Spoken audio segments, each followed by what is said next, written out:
Comme vous me l'avez ordonné, j'ai éclairé votre neveu pour tout ce qui concerne mon plan. Mon plan? Le plan qui écrasera les Atreides. Faites. Rabban. Soyez des plus discrets. Aucune autre grande maison du Landsraad ne doit pouvoir soupçonner que dans l'affaire, l'empereur soutient le baron. Sinon, tout le Landsraad se soulèverait contre le baron et l'empereur.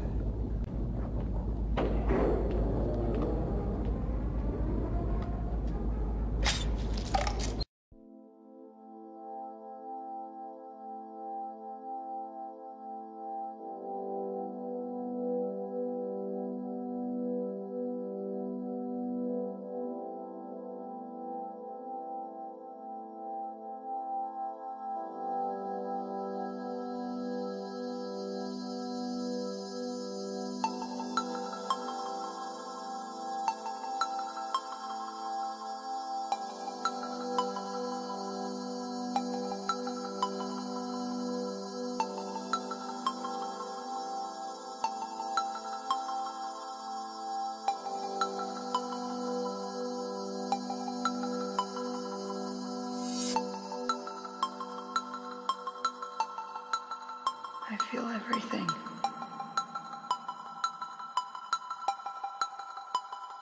Space, the air, the vibrations, the people.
Rotation of the earth,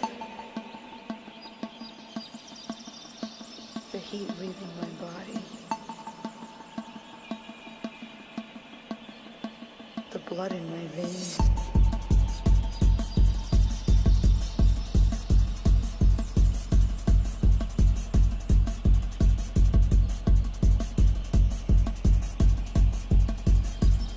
Satellite images have revealed a demonic, face-like formation in the eye of Hurricane Irma. The face was spotted in footage released by NASA's Short-Term Prediction Research and Transition Center.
Vibrations.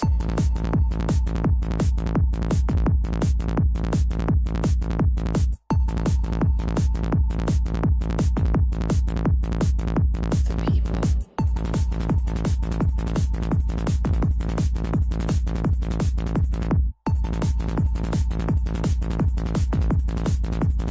The vibrations.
heat leaving my body.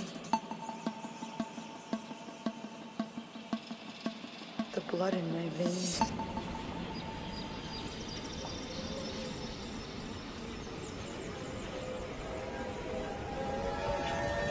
Je veux reprendre possession d'Arrakis. Celui qui est maître de l'épice et maître de l'univers. Ce que Piter ne vous a pas encore dit, c'est que nous avons sous notre coupe une personne qui touche de très près, oui, de très près, le duc Leto. Cette personne, ce traître, sera bien plus précieux pour nous que 10 légions de Sardaukar. Et qui est ce traître? Non, Fate, je ne te dirai pas ni qui il est, ni quand nous lancerons l'attaque. Sache seulement que le duc mourra devant ces yeux-là, et il saura, oui, il saura que c'est moi, le baron Vladimir Harkonnen, l'agent du sombre destin qui l'attend.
Voilà ce que je ferai au duc et à sa famille.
Place le canon de ton pistolet dans ta bouche.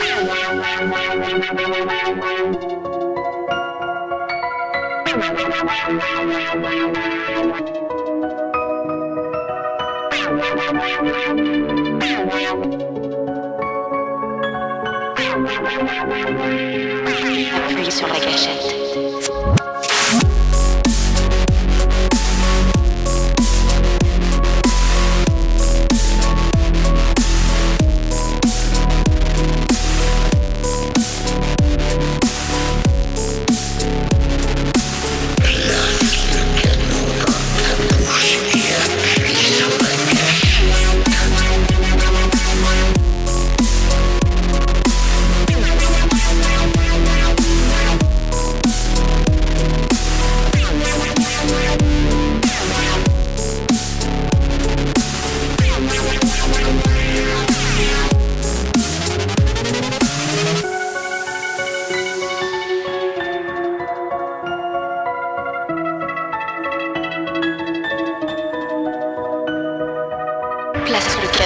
pistolet dans ta bouche. Moi, je pense, j'ai juste envie de vous dire, mais fichez-vous. Et appuie sur la gâchette.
Place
et appuyez sur la gâchette.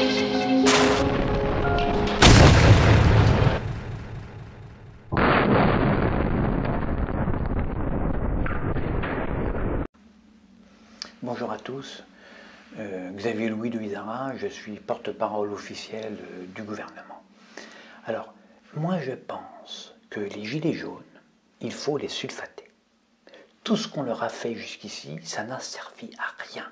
Intimidation, menaces, canon à eau, coups de matraque, garde à vue, tir au flashball, grenades, gazage, gentillesse même, puisqu'on leur a fait des cadeaux.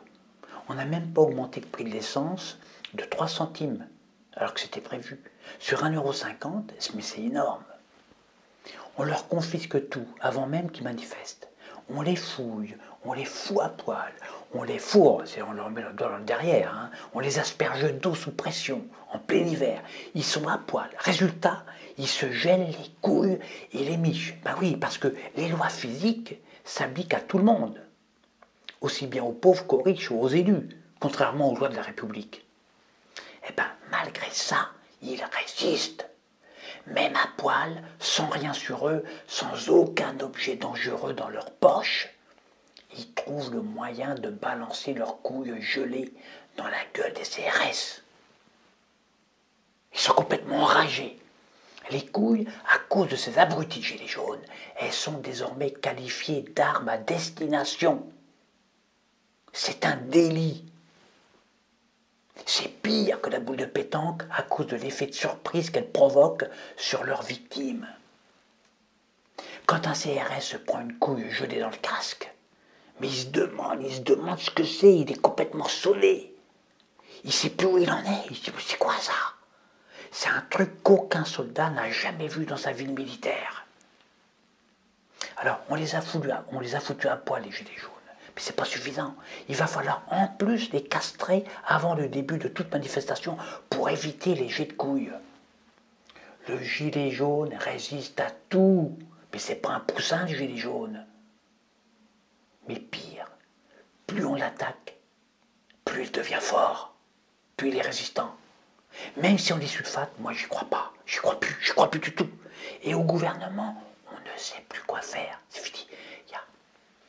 Le chef des armées, il est dépressif, il porte la cravate noire, il fait des allocutions à la télé avec sa cravate noire, il organise des concertations, ça sert à rien, il envisage des débats, ça sert à rien, il évite des syndicalistes, ça sert à rien tout ça.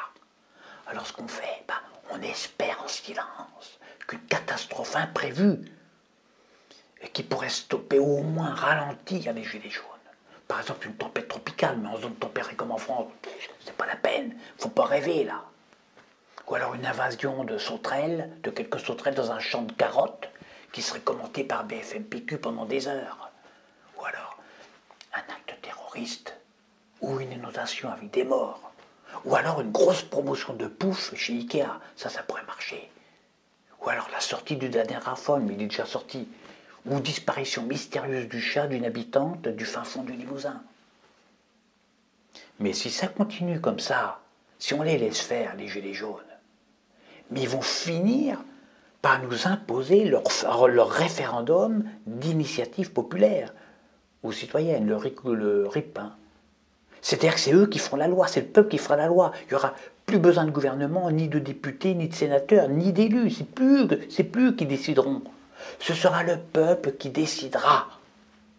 Les conséquences sont graves, dramatiques. Désormais, quand un ministre voudra se payer une pute, par exemple, ou alors un fromage de luxe pétri à la main par une paysanne authentique, ce sera au ministre lui-même de payer. Il paiera de sa poche. Pour vendre la Tour Eiffel, un bien national ou un club de foot à un pays étranger, il faudra demander l'autorisation au peuple. Les ministres ne pourront plus voter de lois qui les arrangent. Ils ne pourront plus bénéficier de logements gratuits, d'indemnités spéciales, de niches fiscales ou de retraites dorées. Les élus devront faire la manche pour se payer des restos à 1 500 € par tête de pipe. Par voie référendaire, le peuple pourra même révoquer les corrompus, les incompétents, les méprisants ou même décréter qu'un élu doit dégager parce que sa tête ne lui revient pas ou ne lui revient plus. Si le peuple vote ses propres lois, mais il pourra tout aussi bien tripler le SMIC, rétablir la peine de mort ou décider de massacrer un groupe ethnique qui juge trop envahissant, par exemple. Comme toute personne qui détient un pouvoir, le peuple est capable du meilleur comme du pire. Si les Gilets jaunes n'arrêtent pas leur mouvement, on risque de passer d'une dictature, je dis bien une dictature, à une démocratie radicale. Démocratie, rien que le mot, ça fait froid dans le dos. On n'a jamais connu ça, nous les Français, jamais, jamais, jamais. C'est terrifiant, c'est terrifiant. Il y a quelqu'un.